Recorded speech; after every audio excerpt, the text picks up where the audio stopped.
very important, and it's very timely. So I would like to thank the Socialist International for inviting me here, and I feel honored and privileged to attend this important annual Presidium meeting. And we have made significant progress in the world, but the world is not free of crisis. Global pandemics, wars, and conflict and economic crisis have resulted in destabilization of international peace and security. In fact, as all of us know, the maximum number of wars are being fought at this point of time after the Second World War. Inequality within and among countries is widening along with the digital divide, and I'm so happy we are going to be discussing about this. And I was happy to see that the Digital Compact was passed, because misinformation is now really subverting democracies in a lot of places, and it is also restricting the participation of women in politics.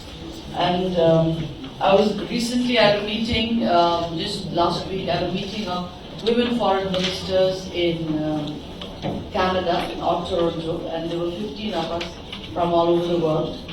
And that was one of the topics, disinformation and women in politics. And it was, in a way, heartening, but in a way very sad to realize that all of us have fallen victim to disinformation and fake news. And this is a scourge which will really, I think, make politics less than what it should be. It's very easy to, because what are we? We are politicians. We only serve the people with our good wishes and our images. So if our image is sullied, then it's very difficult to get into politics. I think it's something all of us know and share. So the Digital Compact, which is going to look at governance of the cyberspace, is something that is going to be very important. And also the digital transformation and the digital divide. Many countries now face enormous challenge in terms of infrastructure, connectivity, capacity building, and access to them. Therefore, it is even more important for us to leverage technology in the interest of all countries and societies to ensure a digital future for all. So I think this meeting that we are having today is very, very timely, and the push that will come from our New York Presidium is going to certainly have long-term impacts. The other thing that I have to raise coming from Nepal is the whole issue of climate change and climate justice.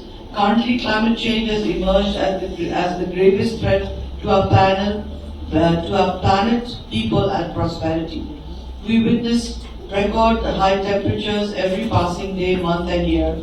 And in Nepal, we face a lot of climate-induced disasters, especially glacial lake outbursts and floods.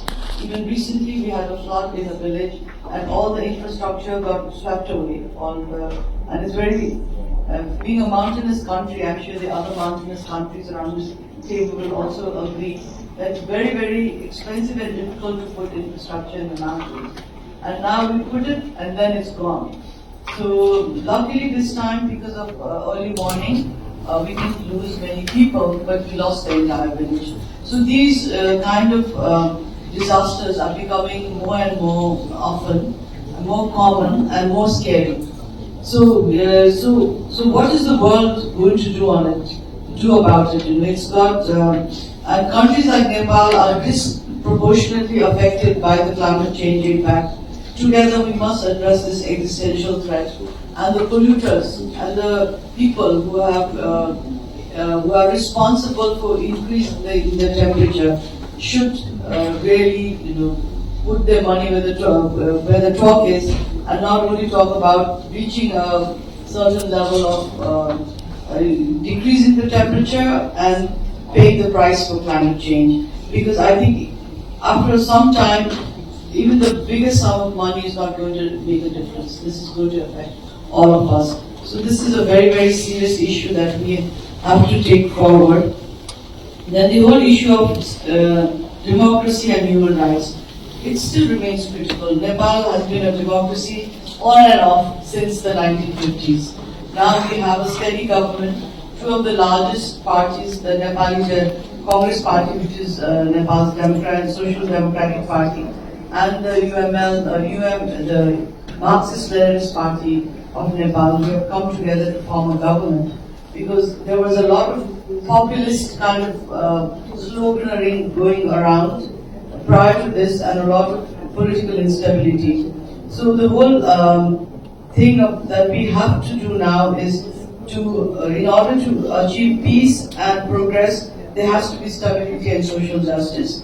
And in that, Nepal is now also working towards concluding its peace process. We had a long insurgency. It's been 17 years since we've had peace, and we have a new constitution.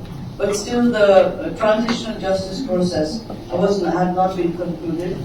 So right now, the bill has been passed, and we are in the process of forming 2 tribunals, one for disappeared people and one for retribution. And in that also, I would like to request all of the governments and all our friends from different countries to watch Nepal very carefully, because this has been a success story till now, and we would like to keep it a success story and make sure that Nepal's commitment to human rights and social justice is taken forward. Thank you.